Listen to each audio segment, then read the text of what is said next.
We are most alive, we have the most energy, we are most intimate with our best selves when we're progressing towards our mighty mission. I think what's happened on the planet right now is there's been a great seduction and a great brainwashing.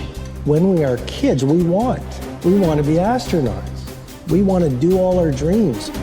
And we're full of curiosity, and we're loving, and we're passionate, and we're strong. We're not afraid to be ourselves. But as we leave the perfection of childhood, the hypnosis and the brainwashing begins. Be reasonable. So that's our nature, but our parents give us limitation based on their limited psychology. And don't sing too loudly, don't dream too big, don't be too passionate. As we've left who we truly are, we've contracted. And now it's all about staying safe in the world versus going out there and letting our brilliance, our primal genius shine. And a lot of people just have stuffed that pain of disappointment and their doubt really deep inside. And they just are addicted to distraction and escapes because they don't want to deal with their potential that they've denied. What's the most important key to success? I think it's hunger. It's not getting satisfied. A hunger that doesn't go, a hunger to learn, a hunger to grow, a hunger to serve, a hunger to give, a hunger to create breakthroughs. Most people are hungry until they make a certain amount of money and then they get comfortable. And there's nothing wrong with that, but it's not about the money. It's not about the business. It's about your growth. Because every one of us either grows or dies. People ask me all the time, what does it take to be happy? I say one word, progress. Progress equals happiness, because achieving a goal feels good for how long? A week, a month, 3 months, and then there needs to be something else. And the reason for something else is because you gotta grow. I want to find more, all I can. And in that sack of you have to dive in that to find more. Because if you're not willing to go in there and face yourself, I can find anything. You can live right here on surface, man, right here on surface. So if there is an ending to this world and there is somewhere to go and there's a judgment, you're gonna get there and you might see a chart. And that chart may tell you who you should have been. And now you get the rest of your life to think about that. Man, I could have lived a much better life if I just would have just suffered a little bit more. Success is not gonna show up at your front door and knock on it and say, here I am. It's not coming to look for you. In fact, success is not thinking about you. Success is already doing its job. You got to be willing to do your job. Each and every day that you are breathing in this world, each and every day that you are doing something in this world, you should be focusing on getting better, not worse. You should be understanding that, hey, I can't be this same person on a day in, day out type of way. I got to keep focusing and going further and going harder and going stronger and pushing myself till there's nothing else left to push forward. So now is the time for you to hit the gym of your life and start exercising your self-discipline muscle. No more talk, no more excuses. From this moment forward, it's all about massive execution. Will there be days that you don't feel like it? Yes. Will there be days that you want to stop? Yes. Will there be days that you want to give up? Yes. Will there be days that you want to quit? Yes. Listen to me. Quitting is never an option. We've all bought into a lie.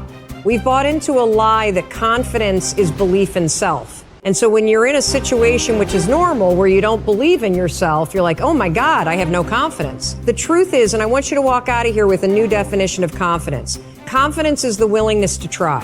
Because when you try and you take action, what happens, and what's happened for France, is that when she sees herself taking action, what happens is she sees herself being the kind of person that takes action. So she has evidence that she can rely on herself. And that action is what builds confidence. It doesn't start with belief. The real way for most of us is not to wait to believe, but to push ourselves to act. And through the action, you will build the belief. We're built to walk uphill.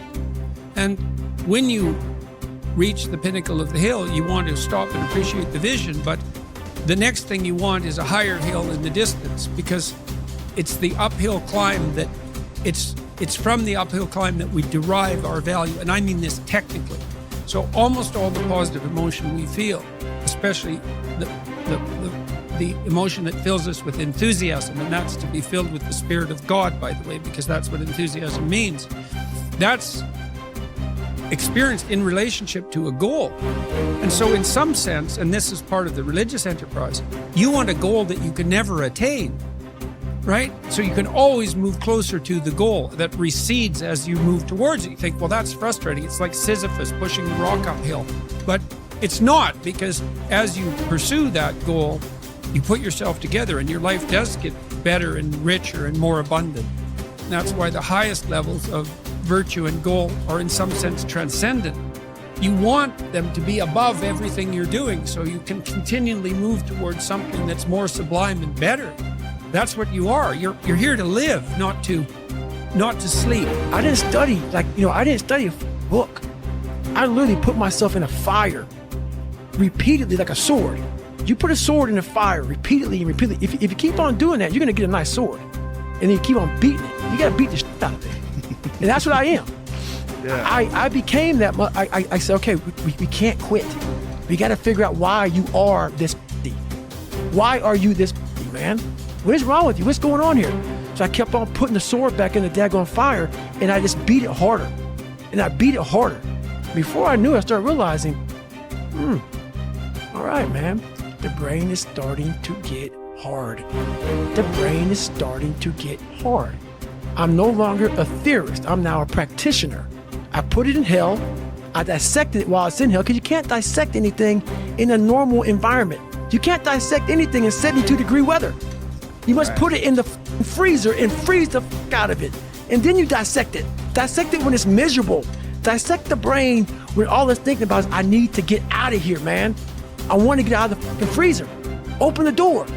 And you said, nah, 5 more seconds, man. 5 more seconds in the freezer. And that's when you start to pick that brain apart. And that's what all this stuff did to me. I kept on putting myself back into the freezer or the fire and beating the out of myself, mentally and physically. Before I knew it, this is what happened. Ralph Waldo Emerson believed that anyone who had put their heart and soul into their work and had done their very best could hold their head up high. Merely talking about it or only putting in a modicum of effort wasn't good enough in his mind. It was all or nothing.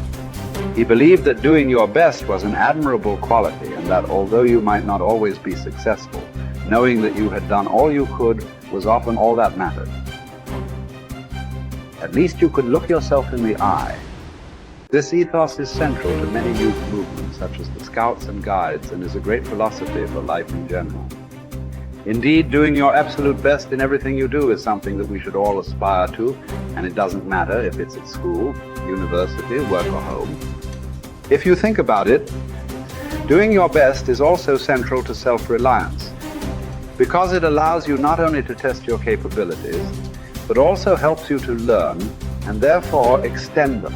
It's only when you are at the edge of your ability that you can really test your mettle and see just how much you can depend on yourself. Only ever working inside your comfort zone or doing just enough to get by may be easy, but is rarely rewarding. And it never allows you to develop into a fully rounded person or realize your full potential. The following quote from Theodore Roosevelt sums up the essence of Emerson's point.